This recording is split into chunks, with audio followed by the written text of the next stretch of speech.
Prakash ജാവ്ദേക്കറെ P Jayarajan കണ്ടത് വൈദേകത്തിലെ ആദായ നികുതി റെയ്ഡിന് തൊട്ടു പിന്നാലെ എന്ന റിപ്പോർട്ടുകൾ സജീവ ചർച്ചയായിരിക്കുന്നു.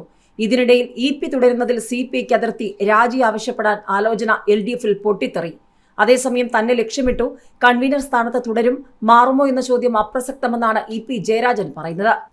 BJP നേതാവ് ജാവ്ദേക്കറുമായുള്ള ബന്ധത്തിൽ മുന്നണിക്കുള്ളിലും പി ജയരാജൻ ഒറ്റപ്പെടുന്നു. ജയരാജൻ ഇടതുമുന്നണി കൺവീനർ സ്ഥാനം ഒഴിയണമെന്ന നിലപാടിലാണ് CPI. BJPയിലേക്ക് ഇതര പാർട്ടി നേതാക്കളെ റിക്രൂട്ട് ചെയ്യാൻ ശ്രമിക്കുന്ന പ്രകാശ് ജാവ്ദേക്കറെ പി ജയരാജൻ കണ്ടത് തെറ്റ്. അത് വോട്ടെടുപ്പ് ദിവസം വെളിപ്പെടുത്തിയത് ഇടതുമുന്നണിയുടെ വിശ്വാസ്യതയെ ബാധിച്ചു. അതിനാൽ ഈ വിഷയം CPMന്റെ ആഭ്യന്തര പ്രശ്നം മാത്രമല്ലെന്നാണ് CPI നിലപാട്. പി കൺവീനർ സ്ഥാനം സ്വയം ഒഴിയുകയോ CPM നീക്കുകയോ ചെയ്തില്ലെങ്കിൽ രാജി ആവശ്യപ്പെടാനാണ് CPIയുടെ ആലോചന. അതേസമയം BJP പ്രവേശന വിവാദം ആസൂത്രിത ഗൂഢപദ്ധതിയെന്ന പി ജയരാജൻ.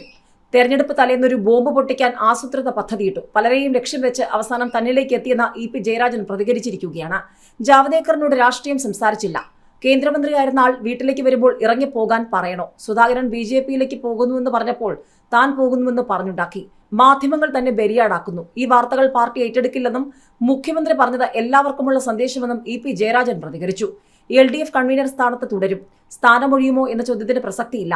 CPM സെക്രട്ടേറിയറ്റിൽ പങ്കെടുക്കുമോ എന്ന ചോദ്യത്തിന് പ്രസക്തിയില്ലെന്നും പി ജയരാജൻ പറഞ്ഞു. അതേസമയം സംസ്ഥാന BJPയുടെ ചുമതലയുള്ള പ്രഭാരി പ്രകാശ് ജാവ്ദേക്കറുമായി LDF കൺവീനർ പി ജയരാജൻ കൂടിക്കാഴ്ച നടത്തിയത് വിവാദമായ കണ്ണൂർ മൊറാഴയിലെ വൈദേകം റിസോർട്ടിലെ ആദായ നികുതി വകുപ്പിന്റെ പരിശോധനയ്ക്ക് തൊട്ടു പിന്നാലെ. കഴിഞ്ഞ വർഷം മാർച്ച് 2-നായിരുന്നു പിയുടെ ഭാര്യ ചെയർപേഴ്സണായുള്ള വൈദേകം ആയുർവേദ റിസോർട്ടിൽ ആദായ നികുതി വകുപ്പ് പരിശോധന നടത്തിയത്. മാർച്ച് 5-ന് പ്രകാശ് ജാവ്ദേക്കറുമായി പിയുടെ കൂടിക്കാഴ്ച. CPM സംസ്ഥാന സെക്രട്ടറി MV ഗോവിന്ദൻ നയിച്ച ജനകീയ പ്രതിരോധ ജാഥയിൽ പി ജയരാജന്റെ അസാന്നിധ്യം ചർച്ചയാകുന്നതിനിടെയാണ് പ്രകാശ് ജാവ്ദേക്കറുമായി കൂടിക്കാഴ്ച നടത്തിയത്. തട്ടകമായ കണ്ണൂരിൽ പോലും ജയരാജൻ ജാഥയിൽ നിന്നും വിട്ടുനിന്നു. പി ജയരാജൻ പ്രകാശ് ജാവ്ദേക്കറെ കാണുന്ന ദിവസം ജനകീയ പ്രതിരോധ ജാഥ തൃശൂരിലായിരുന്നു. അന്നുവരെ ജാഥയുടെ ഭാഗമാകാതിരുന്ന പി മാർച്ച് 4-ന് തൃശൂരിൽ ജാഥയുടെ ആദ്യ ദിവസത്തെ സമാപന പൊതുസമ്മേളനത്തിൽ പങ്കെടുത്തു.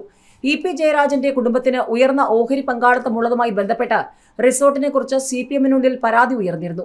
സംസ്ഥാന കമ്മിറ്റിയിൽ പി ജയരാജനായിരുന്നു വിമർശനം ഉന്നയിച്ചത്. പിന്നാലെ ഏപ്രിൽ 15-ന് ഒപ്പുവെച്ച കരാറിൽ റിസോർട്ടിന്റെ നടത്തിപ്പ് ചുമതല BJP നേതാവ് രാജീവ് ചന്ദ്രശേഖറിന്റെ ഉടമസ്ഥതയിലുള്ള ജൂപ്പിറ്റർ ക്യാപിറ്റലിന്റെ കീഴിലുള്ള നിരാമയ റിട്രീറ്റ്സിന് കൈമാറി.